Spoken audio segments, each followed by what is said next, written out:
Ilang kilo, sir? Mga 10. Grabe naman 10. Tatlo lang kami. Yan ba yung nanggagaling sa sarili mong palaisdaan, kuya? Hindi, hindi naman pispan. Saan na, sa mga paklat. Ganun ba? Kahit sino pa pwedeng maglagay kapag taga dito? Kasi iniisip ko kasi dati kung sino yung nagmamayari ng karagatan. Kung lahat ba ng kumbaga, yung taga dito sa barangay is malaya na pwedeng mangisda sa inyo.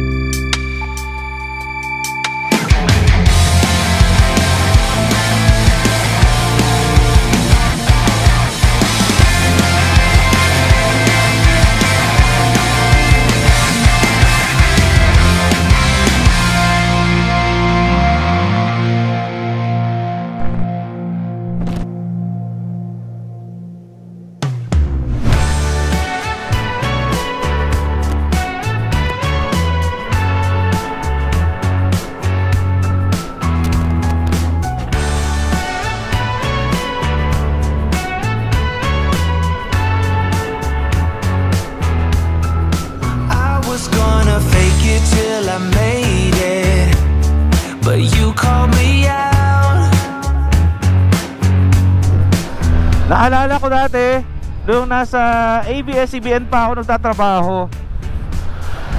na-addict ako sa sasakyan. Bago ako nahilig sa pagmumotor, puro ako kotse. Accessories ng kotse, palit ng parte ng kotse. Welcome to Kapalangan, Apalit, Pampanga. Ang solusyon sa mga kotse nyong nakakailangan ng upgrades.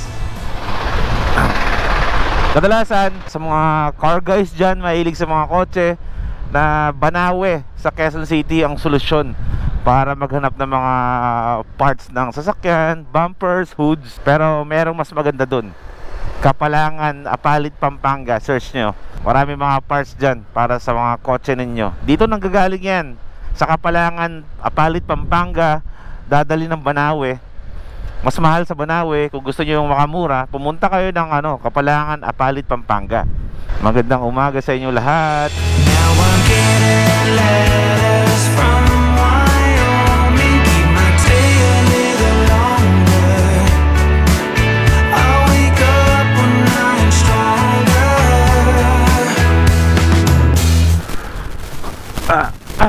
Iyo marimar. Tagtag ang ating bilbil. Hindi kinakaya ng shocks ng ADV yung mga lubak-lubak dito. Okay, palipad muna tayo ng drone. Ang ganda itong pinasok ko, ha. Hindi pa trespassing ako dito. Okay, welcome back sa ating vlog ngayon, mga first timers. Today is araw para mag-ikot-ikot ako dito sa lugar namin sa norte, dito sa Luzon. Kung ikaw man na hindi taga Luzon, andito tayo ngayon sa Luzon at andito tayo ngayon sa lalawigan ng Apalit, Pampanga. Yung Bulacan na tinitirahan ko is konting kembot lang. Nasa Apalit, Pampanga ka na kaagad. So ako ngayon ay nag-iikot-ikot dito para mag-relax at mag-ready para sa nalalapit nating biyahe. Sa mga hindi pa nakakaalam, no, kahit kayo mga first timers, dahil nga ang dami nating ginagawa, every time na aalis tayo ng malayo is nagsiset ako palagi ng ride para sa akin mag-isa, na para ano ba tawag doon, para mag-adjust ulit yung sarili or i-embrace ko ulit yung kalsada, yung kalikasan, para pagdating ng araw na bumiyahe, hindi ako naninibago.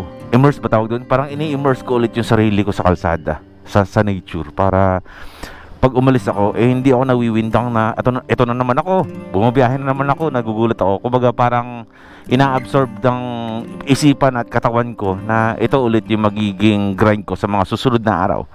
So welcome dito sa Apalit, Pampanga.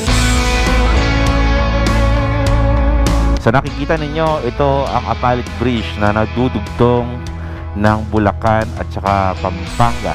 At ang tawag naman dito sa kahabaan ng ilog na to ay ang Pampanga River. Ang Pampanga River ay bahagi ng project sites ng mga programang Manila Bay Rehabilitation. Bago tayo tumuloy sa pupuntahan natin, pasukin lang muna natin itong tulay na ito na hindi na talaga ito dinadaanan ng mga sasakyan kasi marupok na itong tulay na to. Pag motor kaya, pero pag sasakyan, mga truck, hindi natin sure. Kasi alam nyo naman dito sa Bulacan, di ba? Ang mga dumadaan ng mga truck dito, mga 10-wheeler truck. Kaya nga ang bilis masira ng mga kalsada dito sa Bulacan. Dahil nga sa sobrang anlalaki ng mga truck na dumadaan dito, mga sasakyan ba. Wala pang isang taon nasisira na agad yung mga kalsada dito. Kaya kung napapansin nyo sa social media, puro Bulacan yung tinitira ngayon pagdating sa kalsada kasi nasisira agad. Pero yung katotohanan, ang lalaki talaga ng mga sasakyan dumadaan dito. Yung mga umiiwas sa expressways ng mga 10-wheeler trucks or mas higit pa doon, dito yung dumadaan sa MacArthur Highway.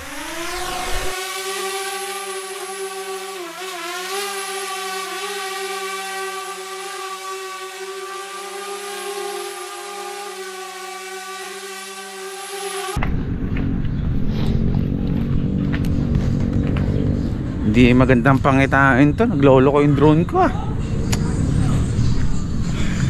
Oh my god, ano ba nangyayari sa'yo?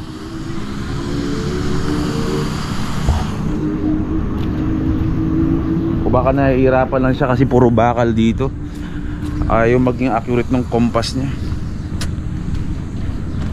Huwag na lang, baka mag-crash mahirap na, aalis pa naman tayo. Parang sinusukuhan ako ng drone ko Huwag naman. Durug-durug na kasi ang drone natin. Baka naman yung area lang talaga ang medyo mahirap paliparan. Kasi dati nagpapalipad naman ako. Pero saan pa ako dun? Dun ako mismo sa main road Tignan nyo to So sobrang rupok ng kalsada na to, ng tulay na to, lumubog na. Ayun lumubog na siya. Dati may mga lugawan pa dyan na kinakainan ng mga biker sa umaga. Yung mga nangingisda. Kasi kung naalala nyo, kung yung mga dating nanonood sa akin na matagal dito, ito yung lugar kung saan ako nangingisda dati, no? Fishing, ano pa ako, trip sa buhay, dito yun.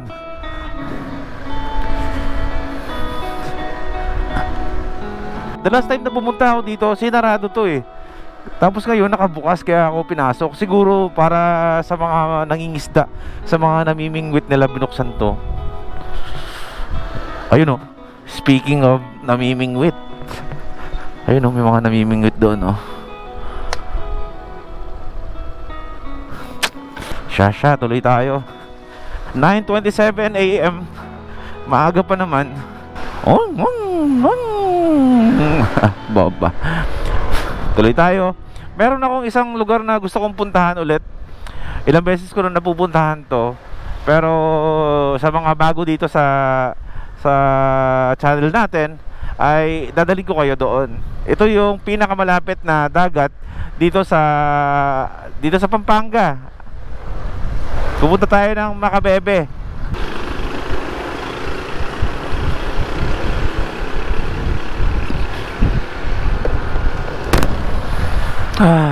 Sarap.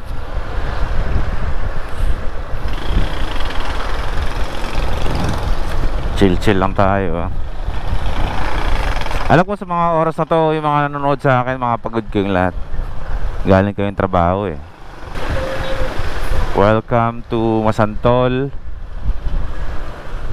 Pampanga.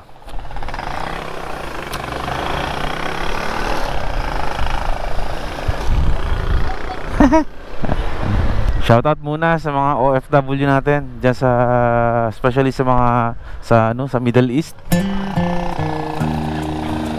Meron ako nakausap ng isang araw na OFW siya from Dubai. Parang 2 weeks lang yata siya dito sa Pilipinas, tapos babalik siya ulit doon. Ayun, kinikwento niyo sa akin na syempre pag-uwian nila galing trabaho, si Boy first time ang pinapanood nila, yun yung parang pahinga nila.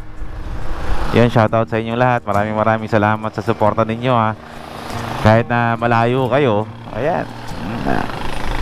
Kahit pa paano, naiikot ko kayo dito sa bansa natin. Mag-ingat kayo dyan at sana in time magkita-kita din tayo. Pag umuwi kayo ng Pilipinas, sana magkita-kita tayo. Uy, madulas. Relax muna tayo ngayong araw na to.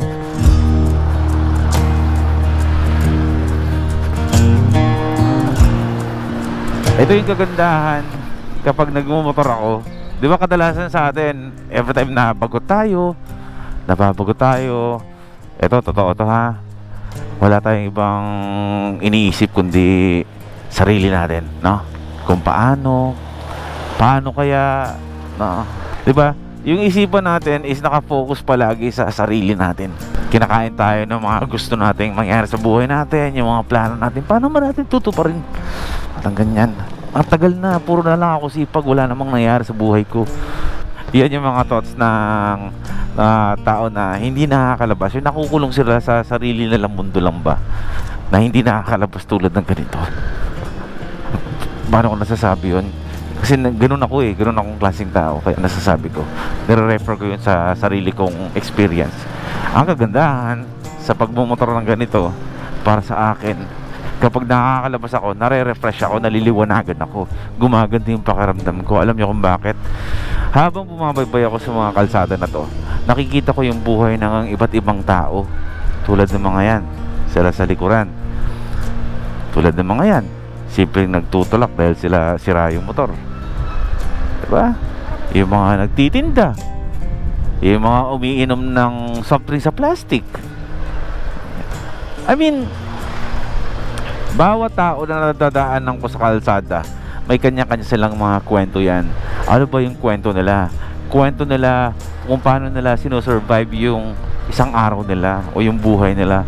Kanya-kanyang diskarte sa buhay, kanya-kanyang benta dito, kanya-kanyang tayo ng shop, kanya-kanyang diskarte yung mag-ayos ng mga sirang motor. Diba? May nangungulangot doon.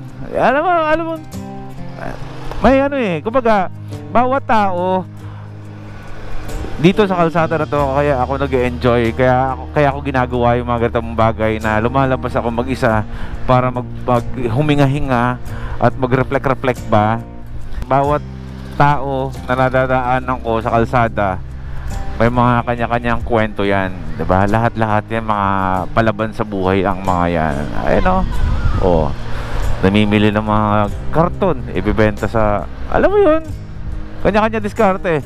Kaya doon ako nabubuhayan ng loob kapag tumitingin ako sa buhay ng iba, kung paano nila sinosurvive ba yung maghapon nila.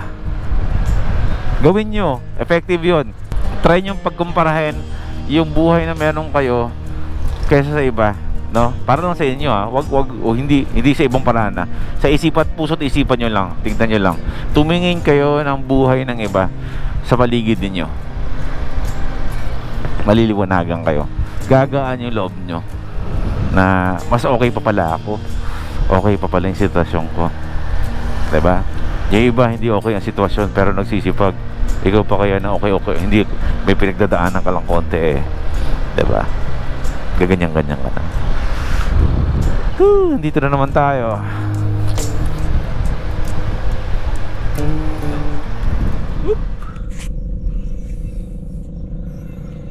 Kalmado, no?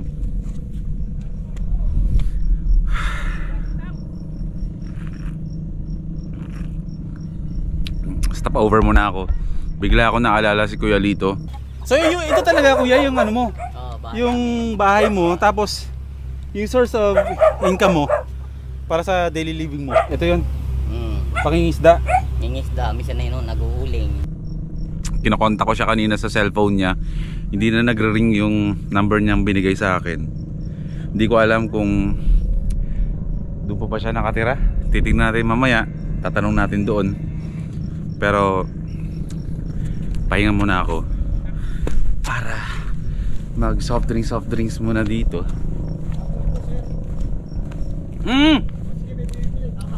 May bibili? Bibili din ako. Naku, baka maubusan ako. Hindi, panghapunan lang. Kanina habang bumibili ako ng aking soft drinks dito sa tindahan na hinintuan namin dalawa ni Spike. Si Spike is ngayon lang ulit bumiyahe nang medyo, sabi niya, kalmado tayo ngayon. Dito ako bumili ng soft drinks ko. Andyan, in-approach ako ni Kuya habang paduyan-duyan siya doon na kung gusto ko daw bang bumili. Wala namang kukuha ng bag ko, no? In-approach ako ni Kuya habang siya ay paduyan-duyan dun sa kanyang duyan na kung gusto ko daw bang bumili ng isda.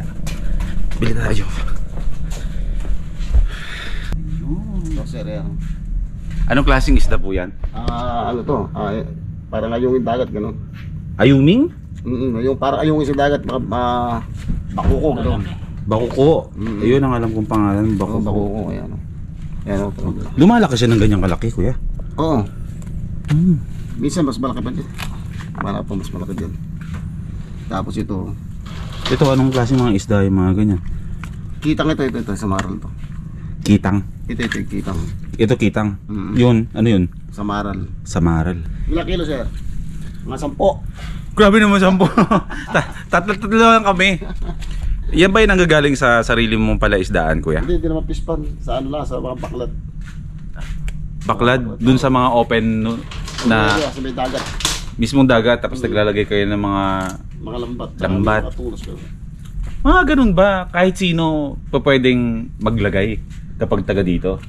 Pwede rin, kaso ang malaking masyado, medyo malaking gastos. Minsan, tsaka di naman lagi-lagi may nahuling ganito. Pamisa-misan din lang. Oo. Kasi iniisip ko kasi dati kung sino yung nagmamay-ari ng karagatan.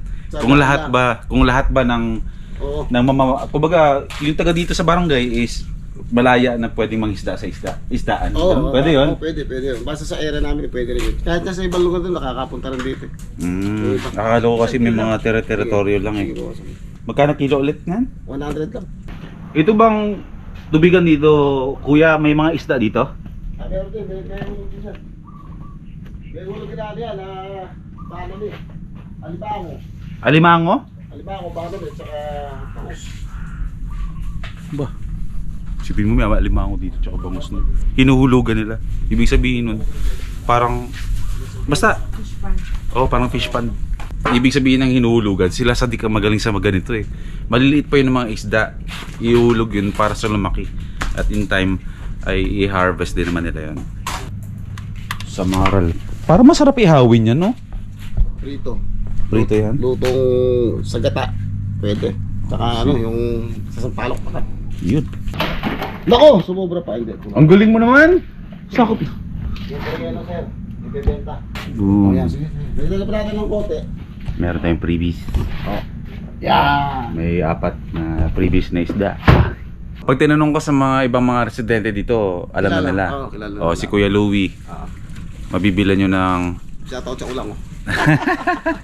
Babalikan ko dito yung mga alimango. Basta promise, babalik ako sa'yo dito. Sige. Pag pumunta ba ako anytime dito, may alimango kang may bibigay sa akin. Ay, siguro, sa mga kaibigan ko nakakako, kung mag-anak ko, iamot na lang kita. Ay, kasi dito, bisan, kailan nila na nakukuha ko. Tapos kung pailan nila, lulutuin mo pa, ikaw pa mag... Pwede. Yun! Kailan dito sa akin. Ang sarap-sarap. Kailan dito. O sige, kuya ha. Si Kuya Louie. Yes. Papuntang dulo ng Consuelo. Sa pupuntahan natin mamaya. Tanong nyo na lang sa mga taga dito. Kilala siya yan.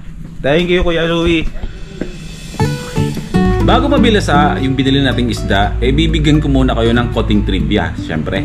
Ang Makabebe ay matatagpuan sa katimugang bahagi ng Pampanga. At alam nyo ba na ang mga Makabebe, sila ang unang kinikilalang Kapampangan. Makabebe. Dami sigurong bebe dun, oh. Talaga ba? Pero noong mga panahon pa to ng pananakop ng mga Kastila sa Pilipinas, ang Makabebe ang itinuturing na isa sa pinakamatanda at pinakamahalagang pamayanan ng Pampanga. Ang sinaunang bayan ng Makabebe ay may kahalagahan sa lokasyon nito sa tabi ng Rio Grande de la Pampanga or tinatawag na Ilog Pampanga na katugtong ng Manila Bay.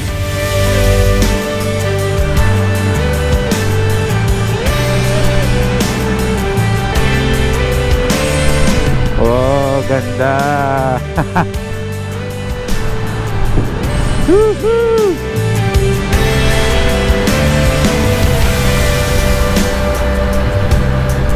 Lahat ng karagatan na nakikita nyo dito sa kaliwa ko, open palaisdaan. Dito naman sa kanan ko is yung mga tangke-tangke, yung mga private na palaisdaan. So itong ano na to, karagatan na to is hindi siya yung tipong dagat na beach, yung beach na literal na pupunta kayo dito para maligo. Though may mga naliligo dito sa dulo, pero hindi ganun kalinisan yung tubig. Ang pamumuhay talaga ng mga tao dito is mangingisda. My God, I'm back. Kahit pa paano, nagkaroon na ng green dito. Minsan nakalbo na to. Yes.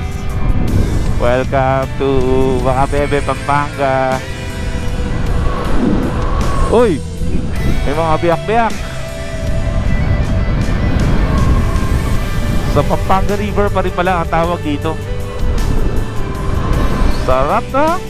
Woo! Grabe.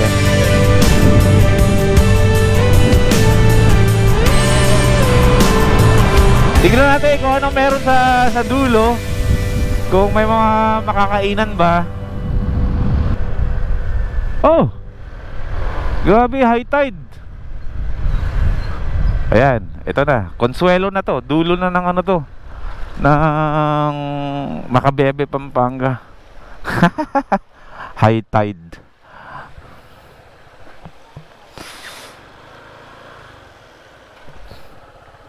Hindi tayo makakapunta sa dulo. Wala rin mga kainan. Ang taas ng tubig ngayon. Malalim na yan. Lagpas tao na yan. Negative. Negative to the maxis.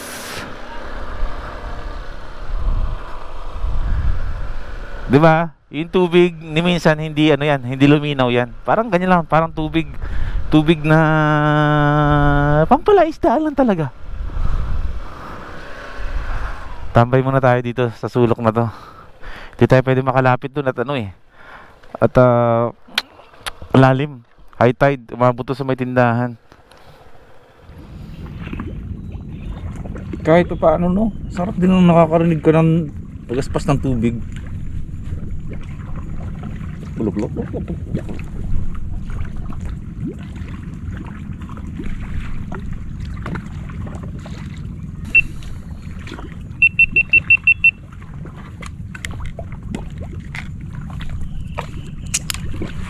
Kumbaga for sightseeing lang talaga itong ano na to, itong lugar na to.